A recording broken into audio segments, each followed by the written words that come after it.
We'll have the latest on coronavirus in Montana in a moment. We begin with continuing coverage tonight. Late last month, George Jonathan Savoy was arrested and charged after at least 65 dead cows were found on a property west of Cascade. Cascade County Sheriff Jesse Slaughter says there are about 230 head of cattle still starving and in need of medical care. In a hearing today, Savoy pleaded guilty to one felony count of animal cruelty. As part of a deal, he'll be responsible for the restitution and care of the remaining herd. He also agrees to transfer custody of the remaining cows to his father, Jim Savoy, with an agreement to liquidate the cattle within 6 months of the agreement. Also in the courtroom, Montana has filed a lawsuit against Big Tobacco for withholding $43 million in payments due to the state from a 1998 settlement. Attorney General Tim Fox announced today that his office filed the suit in Lewis and Clark County District Court for millions of dollars owed to Montana under the 1998 Master Settlement Agreement. 22 years ago, Montana joined every other state and territory in the country to sue the largest tobacco companies for decades of deception about the health hazards of smoking. The two sides reached a settlement agreement where the tobacco companies promised annual payments to restrict marketing practices. In exchange, the lawsuit would end. However, the state says the last payment was made in 2004 and only after litigation. Tobacco companies, again, have delayed and stalled and done all manner of tactics that are described in the documents that we filed, where they have used as an excuse the fact that they haven't settled with other states as a reason to delay in getting any money to Montana. It's a false premise on which to base those decisions. The payments from the tobacco companies fund smoking prevention and cessation programs in the state. According to the CDC, around $440 million is spent on tobacco-related health care costs in Montana each year. Now to the latest on coronavirus across the state. There has been another death from the virus in Montana, this time in Flathead County. The Flathead County Health Department says the individual was over the age of 65 and had underlying health conditions.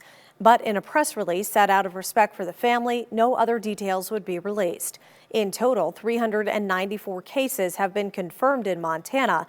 That includes 13 here in Cascade County. Toole County has 26 cases.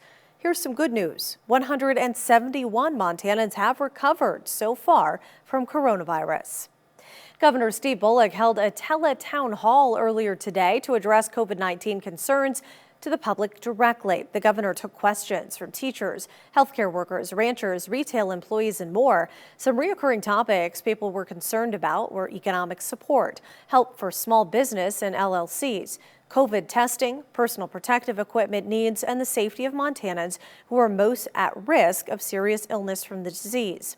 Many also just wanted to know when restrictions were going to be lifted and when things could start opening back up again. Bullock said the last thing he wants is Montana to become a hot spot like other states.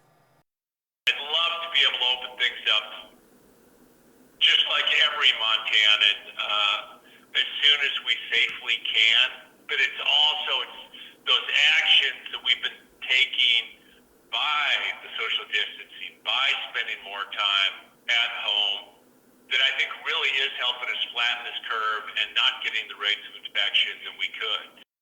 Today, the governor also issued a directive that will provide emergency funding for renters impacted by the COVID-19 crisis. It adds to an earlier directive that temporarily suspends certain evictions, foreclosures, and service disconnections.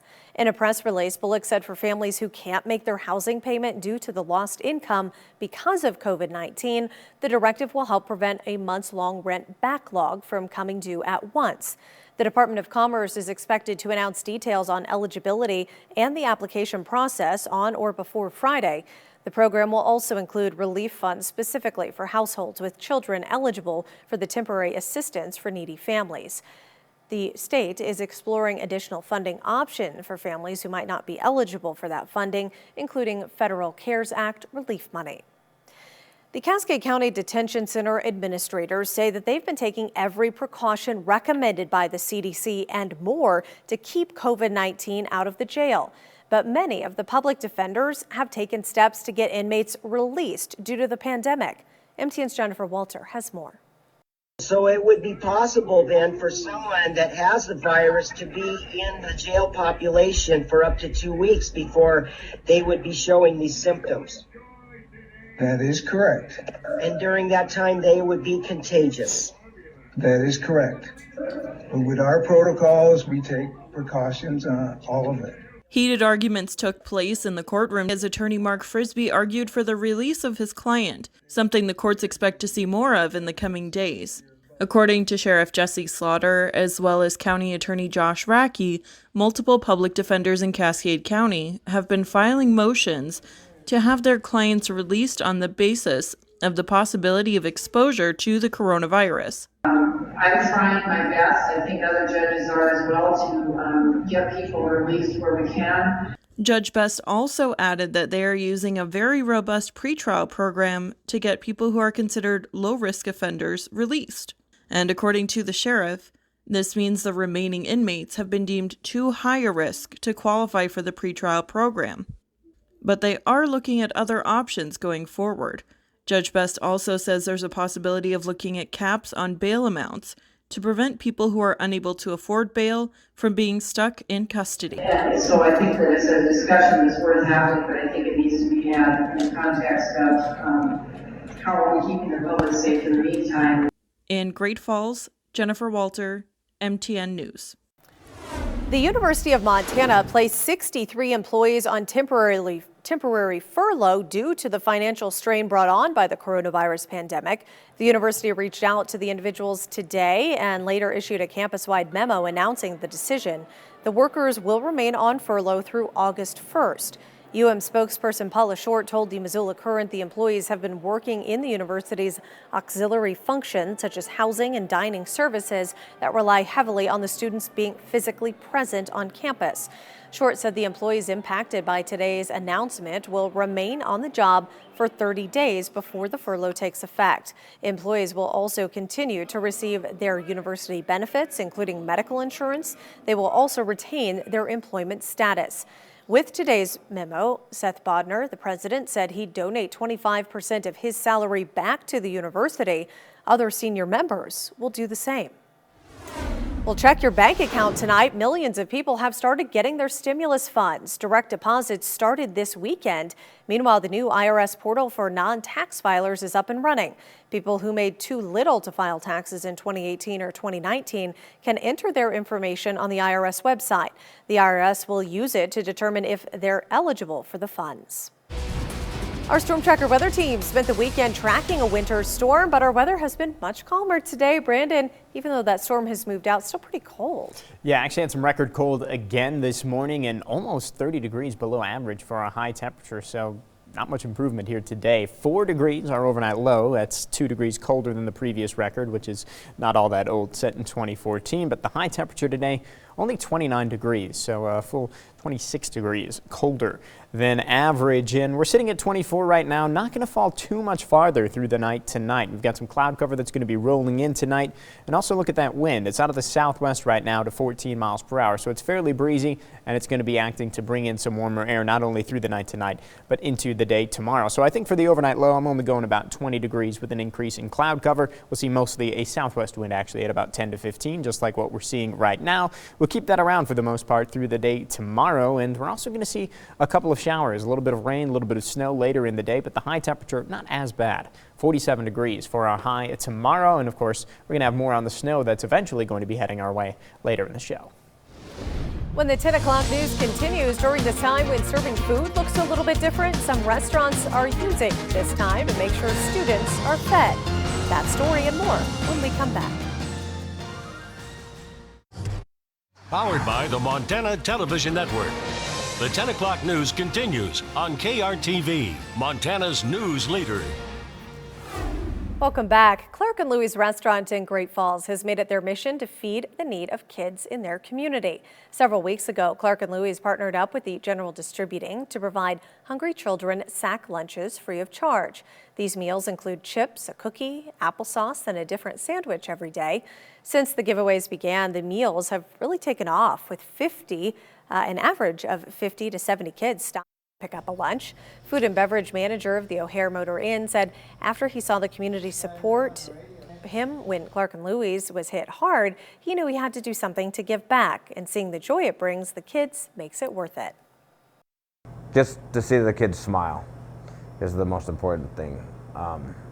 Just about every kid that comes in to get their own meal always grabs the bag and smiles on the way out the door, and to me that's what it's about.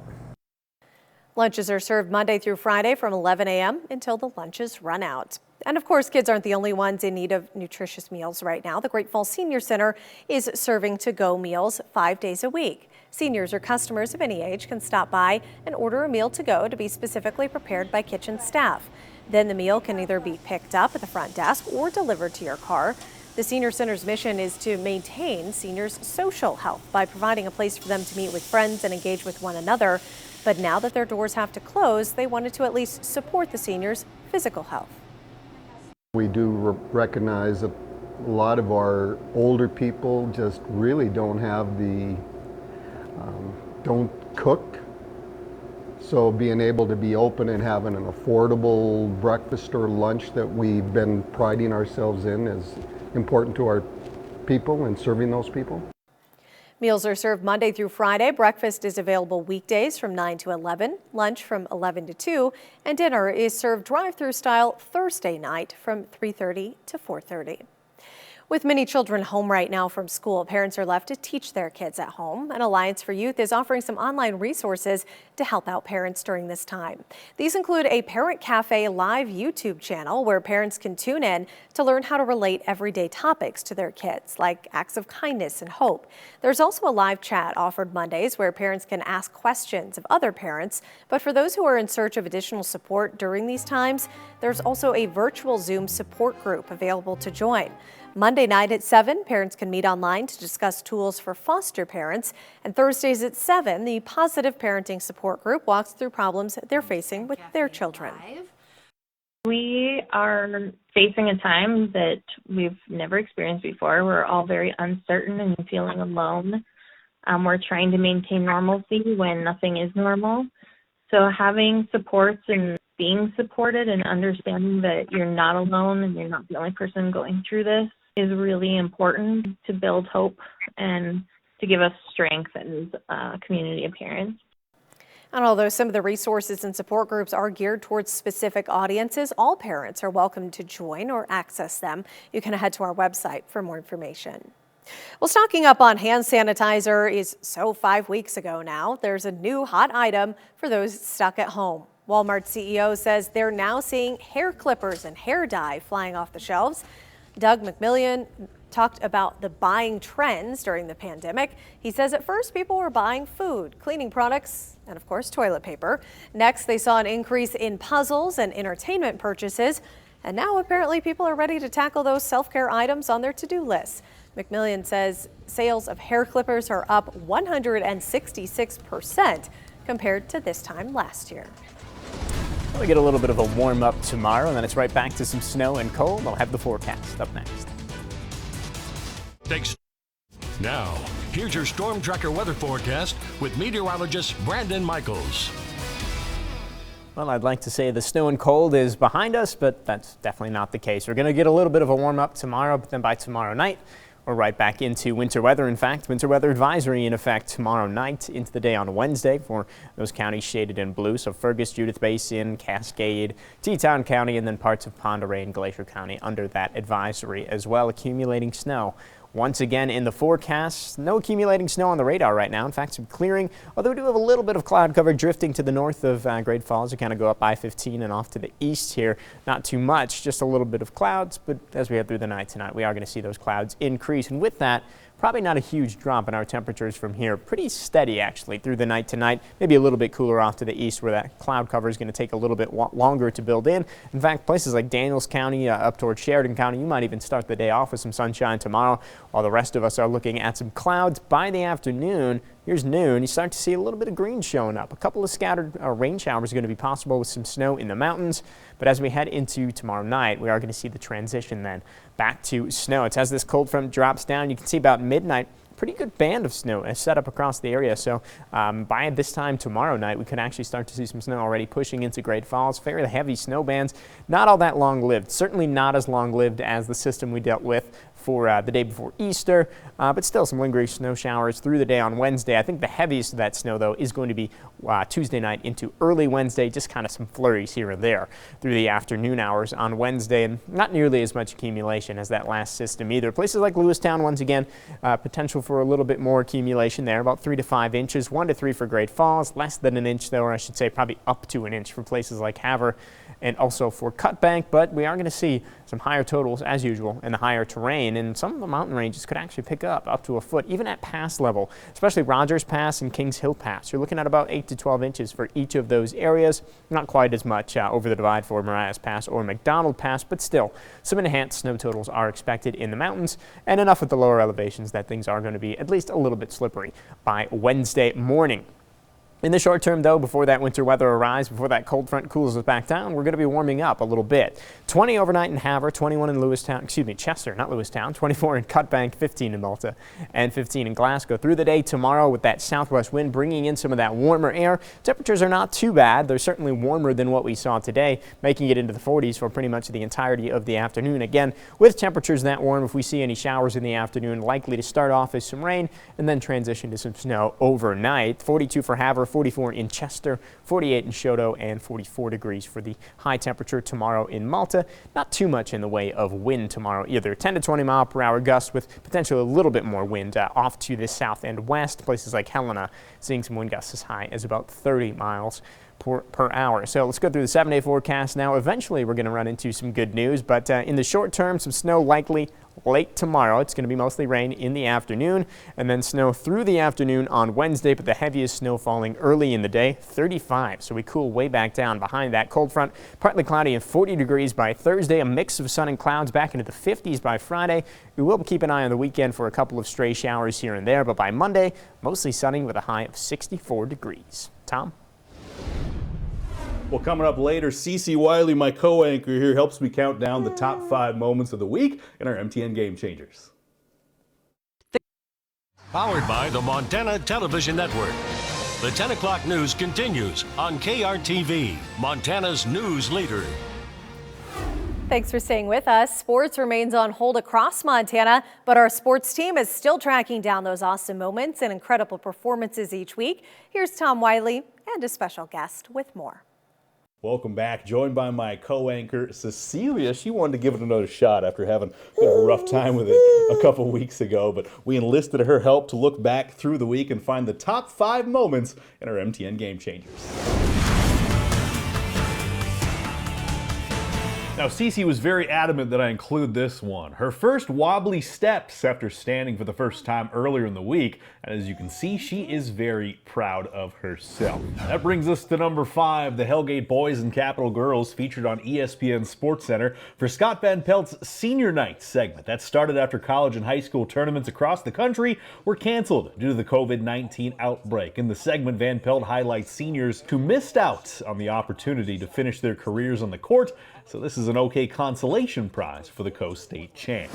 At number 4, we brought you this story last week. The Front Steps Project in Great Falls and around the country brings us together virtually despite being and maybe feeling isolated. Photographer Bridget Pence and others highlight the faces of our community during a time when we might not see them in passing at the grocery store, coffee shop, or at the gym. We may be temporarily separated, but we are always united. At number 3, athletes getting creative with their workouts. How about 2-time game Gatorade Basketball Player of the Year Brendan Howard from Great Falls High, now a sophomore at MSU Billings, channeling his inner Rocky Balboa to stay in shape. Water jugs, slogs, jump ropes, whatever he can find. Pretty soon he'll be chasing a chicken to work on his footwork. At number 2, really cool moment from Easter Sunday. Around 30 singers from different churches gathered along the front building of Edgewood Assisted Living Facility in Helena to provide a singing worship as residents sat in their front windows listening and singing along. And at number 1, no one said birthdays in the time of COVID-19 have to be boring. Special Olympian Trevor Traynor turned 30 on Sunday, and he was bummed he couldn't have a traditional party, so fellow athletes, coaches, friends, family, and SOMT staff drove by his house, honking horns and shouting well wishes. And in Helena, at the Touchmark Senior Living Center, Jean Davis turned 100 on Easter Sunday, so she got a special parade from firefighters and law enforcement who helped make the moment special. Yeah, Montanans continue to find incredible ways to stay connected, to stay positive, and to stay active. Thank you, Cece, for joining me on this time, and we'll catch you next week. Reporting from home, Tom Wiley and Cece Wiley for MTN News. All right, thanks to both Wileys. A Flathead Valley clothing company is looking to donate 1,000 tents to anyone in need of shelter during the coronavirus outbreak. MTN's Maren Sue takes us to the warehouse and explains just how badly this resource is needed. Hundreds of tents are sitting here waiting to be used for people in need who are unsheltered during this time during the coronavirus outbreak. REI gave me a call. They wanted to keep some tents that they were going to get rid of out of the landfill. So instead of the landfill, president of Glacier Country Clothing Bob Upton says REI sent the tents to him with the hopes Upton would repurpose the tent material. Usually a screen printing business for apparel, Upton says he wanted to use these tents to give back to those in need. The COVID virus hit. I thought maybe someone might use them. He says the first round of tents were used for a homeless camp in Bozeman. Executive Director of the Samaritan House, Chris Krager, says while public spaces are closed due to coronavirus concerns, this makes it even more challenging for those without a home. The library's closed, most of the restaurants and eateries and places where normally bathrooms could be accessed are closed. It just makes everything difficult. Upton is offering almost 1,000 tents for anyone struggling to find shelter in the Flathead Valley. So anyone in the Flathead Valley, any organization that needs tents, they should give Glacier Clothing a call. He says it feels great to give back. Trying to do whatever we can, to help out where we can. In Columbia Falls, Maren Sue, MTN News. Stay with us. We'll have a final look at your forecast right after this. Welcome back. We are going to be at least a little bit warmer tomorrow. Temperatures by the afternoon climbing into the 40s, but we're still looking at cloudy skies tomorrow by the afternoon, a little bit of rain. By the evening hours, some snow developing. Well, finally, Houston Police Assistant Chief Larry Satterwhite helped some little ducklings as they tried to find their mom at a park on Saturday. Houston Police Department wrote the following message on Facebook. While ensuring Memorial Park was secure, Assistant Chief Larry Satterwhite provided a police escort for the ducklings trying to find their mom. Remember, parks are closed. They were closed in Houston this weekend as they're trying to get coronavirus under control there. But pretty cute to see. There's like, okay. Just Mama's not around. We're following you. The leader. Yeah, very cute. All right. Thanks for joining us. We'll see you right back here tomorrow.